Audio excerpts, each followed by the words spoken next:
Hi guys, तो आज हम बात करने वाले हैं स्कैम्स के बारे में।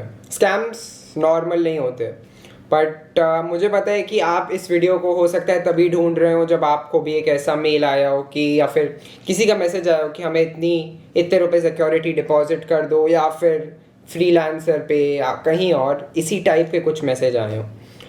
तो आज की इस वीडियो में हम इसी चीज़ों के बारे में बात करेंगे कि मान लीजिए इस टाइप के आपको मैसेजेस आ रहे हैं, राइट। तो आपको लग रहा है कि यार ये हमारा पहला प्रोजेक्ट हो सकता है, बट इन फैक्ट सच्चाई कुछ और होती है। तो मैं आज स्क्रीनशॉट्स के थ्रू आपको सारी चीज़ें दिखाने वाला हूँ। तो कुछ मेरे फॉलोअर्स थे जिनके साथ कुछ ऐसे स्कैम्स होने वाले थे या हो चुके थे, तो उन्होंने मेरे साथ कुछ स्क्रीनशॉट्स शेयर किए हैं। एंड कुछ चीज़ें मेरी भी प्रोफाइल पे हो चुकी हैं, कुछ स्कैम्स, तो उनके थ्रू हम जाने वाले हैं। एंड एक ऐसा स्कैम है जिसके बारे में मैंने बहुत लोगों को बताते हुए नहीं देखा है, तो वो freelancer.com की बहुत बड़ी गलती की वजह से होता है, is what I would say. And उसके बारे में भी हम बात करेंगे। तो चलिए इसी के साथ हम इस वीडियो को शुरू करते हैं। तो ये मैंने अपनी स्क्रीन पे एक लाइव स्कैम खोल लिया है जो कि बहुत से लोग करते हैं। एंड आप इसमें अगर हम बेसिकली इस स्क्रीनशॉट के थ्रू जाएं तो आप यहाँ देख सकते हैं कि इसमें लिखा है this is our company bar code, kindly pay 1490 INR for this IP agreement, after that send me screenshot here, then I will proceed you next. उसके बाद उन्होंने अपना एक आई थिंक बार कोड दे रखा है। एंड वो बेसिकली कह रहे हैं कि आपको एक IP अग्रीमेंट के लिए कुछ पैसे देने हैं। तो मैं बता दूं गाइज, फ्रीलांसर का खुद का एक IP अग्रीमेंट का ऑप्शन होता है जो कि कम्प्लीटली फ्री होता है अगर आपको उसको साइन करना है। तो ये जो IP अग्रीमेंट वाली पहली चीज़ है, तो ये कम्प्लीटली फेक होती है। एंड इस टाइप का अगर आपको कोई भी कहे क्लाइंट कि मुझे IP अग्रीमेंट के लिए एक सिक्योरिटी डिपॉजिट दो, या फिर आपका अगर कोई सिक्योरिटी डिपॉजिट वर्ड आ गया, ठीक है, या फिर कुछ भी आ गया जहाँ की आप क्लाइंट जो है आपको पैसे नहीं दे रहा और आपको क्लाइंट को पैसे देने हैं, वो चीज़ freelancer.com पे, fiverr.com पे, अपवर्क पे कहीं भी आए, वो एक स्कैम होगा। तो इस चीज़ को खासा ध्यान में रखना है। एंड हम इसी के साथ साथ कुछ और स्क्रीनशॉट्स पे चलते, थोड़े और हम डिटेल्ड होंगे अब। एंड मैं ऐसे आपको कुछ और स्कैम्स के बारे में जो कि लाइक लोग मेरे पास आए स्क्रीनशॉट्स लेके, मैं उसके थ्रू आपको ले चलूँगा। तो हमारा जो दूसरा स्क्रीनशॉट है, इसमें हम देख सकते हैं कि जो हमारा क्लाइंट है वो बहुत लंबी लंबी बातें हुई है ये वाले पूरे चैट आई थिंक सेशन में। तो मैं एक बार आपको पहले ब्रीफ में बता देता हूँ कि यहाँ पे हुआ क्या है, देन हम एक बार सारे चैट्स के थ्रू चलते हैं एंड देखते हैं कि वहाँ पे बेस्ट ऑप्शंस क्या हो सकते थे एंड बेस्ट चीज़ें क्या हो सकती थी जो कि आप करें, अवॉइड करें, या फिर जो कि एक रेड फ्लैग है। तो सबसे पहले क्या होगा, आपको कुछ online data entry, PDF to word translation, ऐसी स्किल्स में जब आप बिड करेंगे तो आप काफ़ी टाइम तक बिड करेंगे एंड उसके बाद आपके पास एक अचानक से मैसेज आएगा जहां वो कहेंगे, बहुत अनफेयर प्रोमिसेस वो आपसे करेंगे कि हम आपको इतने ज़्यादा पैसे दे देंगे इतना कम काम करने के लिए बेसिकली, या फिर आपको हो सकता है कि वो रीज़नेबल लगे, बट वो आपके चैट में आएंगे, वो एक लंबा सा अपना टेक्स्ट डाल देंगे जैसा कि आप हम इस स्क्रीनशॉट में देख सकते हैं। तो यहाँ वो कहेंगे कि like online data entry work, हमें एक डेटा एंट्री का फ्रीलांसर चाहिए जिससे कि उनको लाइक थोड़ा सा काम है कि 1 PDF page is equals to 1 word file, and जितने हमारे पेजेस हैं वो 5000 हैं, आपको एक पेज का 5 USD मिलेगा, यानी कि आपको $25,000 मिलेंगे। तो गाइज मैं बता दूं कि इस टाइप के जितने भी प्रोजेक्ट्स होंगे दे आर ऑल फेक। ये आप स्क्रीनशॉट अपनी स्क्रीन पे देख ही रहे होंगे। तो आप यहाँ देख सकते हैं कि पहली चीज़ इन्होंने क्या की कि इन्होंने बहुत ही बड़ा अनफेयर प्रॉमिस किया कि ये आपको $25,000 देंगे। तो अगर कोई आपसे $25,000 देने की ही बात कर रहा है तो वो आपसे और ज़्यादा मे बी डिटेल शेयर करेगा, या फिर वो आपको, मैं आपको इतनी अपने एक्सपीरियंस से बता दूं कि ये डेटा एंट्री हुआ, ट्रांसलेशन, ट्रांसक्रिप्शन और इस टाइप की PDF टू वर्ड जितनी भी स्किल्स हैं, इसमें $25,000 मिलना नामुमकिन सी बात है एक प्रोजेक्ट के लिए। एंड इसमें अब हम देखें, मान लीजिए आगे चल के, तो अब इन लोगों ने क्या किया कि इन लोगों ने अब एक अर्जेंसी क्रिएट करने की कोशिश की कि deadline, here you don't have to worry about deadline as it's a long term project, we need 25 pages on every 4-5 days। तो आपको भी लगेगा ठीक है यार, हम 4-5 पेजेस कर सकते हैं, लाइक 25 पेजेस कर सकते हैं 4-5 दिन में। एंड पेमेंट साइकिल ये कहेंगे कि हम आपको हर 25 पेजेस पे पे करेंगे। तो अब यहाँ ये आएंगे आपके पास, ये जानते हैं कि कोई भी अगर इस स्किल में काम कर रहा है तो उसकी कंपनी रजिस्टर्ड नहीं होगी, क्योंकि जितने भी न्यू भी फ्रीलांसर्स होते हैं, बिगिनर फ्रीलांसर्स होते हैं, वो मतलब ये आपके डेटा एंट्री, ट्रांसक्रिप्शन, ट्रांसलेशन, इन्हीं सब निशेस में काम करने की कोशिश करते हैं। तो इनको पता है कि आपकी कंपनी रजिस्टर्ड नहीं है, इसीलिए आपके पास एक जीएसटी नंबर नहीं है। तो आपके पास जैसे कि जीएसटी नंबर नहीं है तो वो कहेंगे कि हम इसको ऑफ साइड फ्रीलांसर ले चलते हैं, हम ऑफलाइन चल के काम कर सकते हैं व्हाट्सएप के थ्रू। एंड उसके लिए बस आपको एक सिक्योरिटी डिपॉजिट करना होगा। एंड वो सिक्योरिटी डिपॉजिट जो है, वहीं आप आपको लगेगा कि यार हमें तो $25,000 मिल जाएंगे, मैं 1500 तो दे ही सकता हूँ। तो आपने उनको 1500 की पेमेंट की, या फिर वो बार कभी कभी ऐसे भी करते हैं कि आपने पेमेंट की और उन्होंने आपको कुछ अग्रीमेंट भेज दिया, आपने उस पर साइन किया एंड उनको वापस भेज दिया। फिर वो आपसे मे बी काम थोड़ा बहुत करवाएंगे एंड आपने उनको काम भेजा तो वो कहेंगे कि यार हमें तुम्हारा काम ही नहीं अच्छा लगा, एंड दैट इज़ वाई तुम कंपनी को फिर से सिक्योरिटी डिपॉजिट के बाद आपने काम चालू किया एंड उनको आपका काम ख़राब लगा, तो उस वजह से वो आपसे और 3 से 4 हज़ार 5 हज़ार रुपये और ले लेंगे। तो ये सब फिर आपको काफ़ी थ्रेट्स भेजने लगते हैं कि अगर आप नहीं पेमेंट करेंगे वो 5,000 तो हम आप पे ये लीगल एक्शन ले लेंगे, वो लीगल एक्शन ले लेंगे। तो ये इनकी हायरार्की होती है बेसिकली कि वो इस ऐसे ऐसे करके आपको स्कैम करते हैं। तो एक हमारा आईपी एग्रीमेंट वाला जो स्कैम था वो हमने देखा। अभी उसके मैं और कुछ स्क्रीनशॉट्स में भी यहाँ पे डाल दूंगा, या फिर अभी और को गो थ्रू करूँगा कुछ और स्क्रीनशॉट्स के थ्रू। बट एक वो हो गया, एक आपकी सिक्योरिटी डिपॉजिट वाली हो गई कि आपको कभी भी कोई भी सिक्योरिटी डिपॉजिट नहीं करना है। जैसे कि अगर मैं यहाँ पे हूँ एंड हम इस प्रोजेक्ट को देखते हैं, तो होता क्या है, अगर आपको क्लाइंट वो प्रोजेक्ट अवॉर्ड करता है तो अवॉर्ड करने के बाद एक एक्सेप्ट का बटन आता है आपके पास, और अगर आपने वो दबा दिया तो आपके अकाउंट से इंस्टेंटली $25, आपके फ्रीलांसर अकाउंट से इंस्टेंटली $25 कट जाते हैं। एंड अगर आपके अकाउंट में ₹0 रहते हैं तो आपके अकाउंट में -$25 हो जाएंगे। तो मान लीजिए कि कभी आपने अपना may be let's say credit card link कर रखा है, तो काफ़ी चांसेस ऐसे होते हैं, या फिर काफ़ी बार मैंने ऐसा भी होते हुए देखा है कि आपके क्रेडिट कार्ड से भी पैसे कट जाते हैं। तो एक तो मान लीजिए क्रेडिट कार्ड वाला होगा कि हमने अगर मेंबरशिप ले रखी है एंड हमारा जो बैलेंस है वो माइनस में चला जाता है, तो वो क्रेडिट कार्ड से आपको चार्ज कर लेते हैं।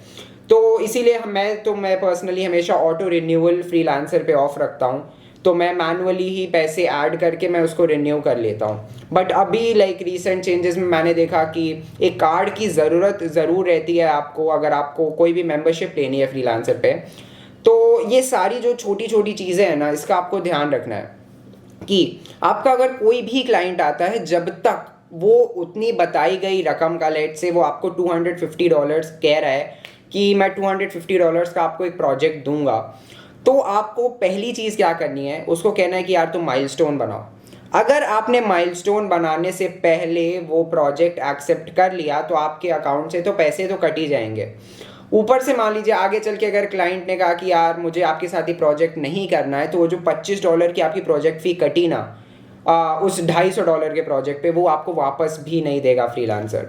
तो फाइनली वो एक प्रिफर्ड वे क्या होता है कि आपका क्लाइंट आपके पास आया, वो कहा कि उसने अब मुझे आपको $250 का प्रोजेक्ट देना है, आपने कहा कि यार एक $250 का माइलस्टोन क्रिएट करो, तो वो उस $250 को फंड करेगा अपनी तरफ से, उसमें पैसे ऐड करेगा। फिर क्या होगा कि आप अपनी तरफ से उस प्रोजेक्ट को एक्सेप्ट कर लेंगे माइलस्टोन बनने के बाद ही, एंड जो भी आपकी 10% कमीशन जो फ्रीलांसर लेता है वो कट जाएगा, यानी कि जो $25 होगा वो कट जाएगा। आप काम करेंगे एंड देन आप रिक्वेस्ट करेंगे फ्रीलांसर को वो पूरी पेमेंट को रिलीज़ करने के लिए, अपने क्लाइंट को रिक्वेस्ट करेंगे उसको रिलीज़ करने के लिए, एंड वो उसको रिलीज़ कर देगा। तो हमेशा कभी भी माइलस्टोन बनने से पहले आपको उस प्रोजेक्ट को एक्सेप्ट नहीं करना है। आपने एक्सेप्ट किया तो मान लीजिए पहले का पैसा पड़ा है फ्रीलांसर में, एंड उससे वो जितना भी अभी के प्रोजेक्ट का 10% है वो कट जाएगा। तो ऐसा स्कैम मैंने बहुत लोगों के साथ होते हुए देखा है। A lot of the times freelancer भी इस चीज़ में कोई हेल्प नहीं करेगा आपकी कि वो आपको अगर वो प्रोजेक्ट नहीं हुआ या फिर वो प्रोजेक्ट कैंसिल हो गया तो आपकी प्रोजेक्ट फीस वापस कर दे आपके अकाउंट से। तो एक और टाइप का स्कैम है, जो चौथी तरह का स्कैम होता है freelancer.com पे, वो ये होता है कि आपका क्लाइंट आपके पास आएगा, ठीक है, तो ये वाला जो स्कैम है ये मेरे साथ भी हो चुका है एंड बहुत लोगों के साथ हो चुका है एंड इसके बारे में कोई मुझे नहीं लगता कि किसी ने यूट्यूब पे बात भी की है। तो क्लाइंट आपके पास आएगा, वो बोलेगा कि यार मुझे अपने लिए मार्केटिंग करवानी है, मुझे अपने लिए ये करवाना है वो करवाना है। आप बोलेंगे ठीक है हम इतना पैसा लेंगे। वो आपसे बहुत ज़्यादा नेगोशिएशन नहीं करेगा बट वो ये भी दिखाएगा कि वो असली है, ये है वो है। एंड देन वो सिंपली क्या करेगा कि वो जाएगा एंड देन वो एक माइलस्टोन क्रिएट कर देगा, आपको प्रोजेक्ट अवार्ड कर देगा और आप उसको एक्सेप्ट कर लेंगे। उसके बाद वो क्लाइंट क्या करेगा कि वो आपको अपना व्हाट्सएप भी दे देगा कि यार मुझे इस पर ऐड कर लो, कम्युनिकेशन आसान हो जाएगी। तो आपने ऐड कर लिया क्लाइंट को, वो 1-2 दिन बाद कहेगा आपसे कि यार ये वाले जो माइलस्टोन वाले पैसे हैं ना ये मैं वापस नहीं ले पा रहा हूँ, ठीक है, क्योंकि मेरे अकाउंट में कुछ दिक्कत हो गई है। फिर वो आपसे कहेगा कि तुम मुझे इतनी अमाउंट जो है पे कर दो, मैं आप तुम्हारा जो है माइलस्टोन फ्रीलांसर पे रिलीज़ कर दे रहा हूँ। तो वो बेसिकली बराबर हो गया। तो आपको तो लगेगा कि हाँ यार हमारे फ्रीलांसर वाले अकाउंट में पैसे आ ही जा रहे हैं, मैं इसको पे कर देता हूँ। वो आपके अकाउंट में पैसे रिलीज़ कर देगा एंड जो भी वो अमाउंट हुआ आपने उसको वही अमाउंट में भी उससे जितना भी कम अपना कमीशन वमीशन फ्रीलांसर का काट के आपने उसको पेमेंट कर दी, असली यूपीआई के थ्रू डायरेक्टली आपके फ्रीलांसर के अकाउंट में। 3 दिन बाद आप जाके देखते हैं कि वो पैसे लॉक हो चुके हैं एंड आप फ्रीलांसर को कांटेक्ट करने की कोशिश करते हैं, आप एकदम भौचक्के रह जाएंगे कि ये कैसे हुआ। वो जो पैसा है आप फिर उस बंदे के अकाउंट पे जाएंगे और उस बंदे का अकाउंट बैन हो चुका है। ये चीज़ें इसलिए होती हैं क्योंकि मोस्ट प्रॉबली वो सामने वाला जो बंदा है वो क्रेडिट कार्ड से उसने पेमेंट की एंड या तो उसने पेमेंट पे एक चार्जबैक इशू कर दिया होगा। चार्जबैक एक चीज़ होती है, हो सकता है उसने चार्जबैक इशू कर दिया हो या फिर उसने अपना अकाउंट में कुछ इधर उधर किया हो जिस वजह से उसका अकाउंट बैन हो गया, ठीक है। तीसरी चीज़ क्या हो सकती है कि उसने जो पेमेंट जो है फ्रीलांसर में ऐड की हो वो किसी स्टोलन क्रेडिट कार्ड के थ्रू की हो। तो ये सारी पॉसिबिलिटीज़ रहती हैं जिसके थ्रू वो उसने आपके अकाउंट में फ्रीलांसर में पैसे ऐड किए एंड आपके फंड्स रिलीज़ कर दिए। फ्रीलांसर क्या करेगा, उसका अकाउंट ब्लॉक कर देगा एंड वो कहेगा कि जब तक ये बंदा अपनी आइडेंटिटी नहीं वेरीफाई करता तब तक हम ये फंड्स लॉक रखेंगे। तो वो बंदा स्कैमर है, उसको पता है कि अगर मैं अपनी आइडेंटिटी नहीं वेरीफाई करता हूँ, फ्रीलांसर ने मेरा अकाउंट लॉक कर दिया है, तो मेरे जो अकाउंट में उसका पैसा लॉक्ड है वो 30 डेज़ बाद उसको वापस रिफ़ंड हो जाएगा। एंड यही होता है, वो कोई एक्शन नहीं लेंगे फ्रीलांसर वाले उस पर, ना वो आपको आपके जितने भी उसने आपके अकाउंट में पैसे रिलीज़ किए हैं वो देंगे। 30 डेज़ बाद क्या होगा, सिंपली वो जितनी भी पेमेंट उसने की है वो उसके अकाउंट में वापस रिवर्स हो जाएगी। एंड फ्रीलांसर वाले कहेंगे कि यार आपने ये टर्म्स एंड कंडीशंस को एक्सेप्ट किया है कुछ आर्टिकल 13 या उसके थ्रू, एंड ऐसे आपके साथ 7,000 10,000 या जितने का भी एक स्कैम हो जाएगा। तो ऐसे भी स्कैम्स होते हैं, ये बहुत ज़्यादा well thought well planned scams होते हैं, तो इनसे खुद को दूर रखिए। कभी भी आप किसी क्लाइंट के साथ काम कर रहे हैं तो आप उसकी रीसेंट हिस्ट्री देखना बहुत ज़रूरी होता है। मैं अगर एज एन एग्जांपल मैं आपको दिखा दूं कि आप किसी की भी रीसेंट हिस्ट्री कैसे देख सकते हैं, तो चलिए हम फ्रीलांसर पे चलते हैं एंड ये चीज़ मैं आपको ज़रूर दिखाऊँगा।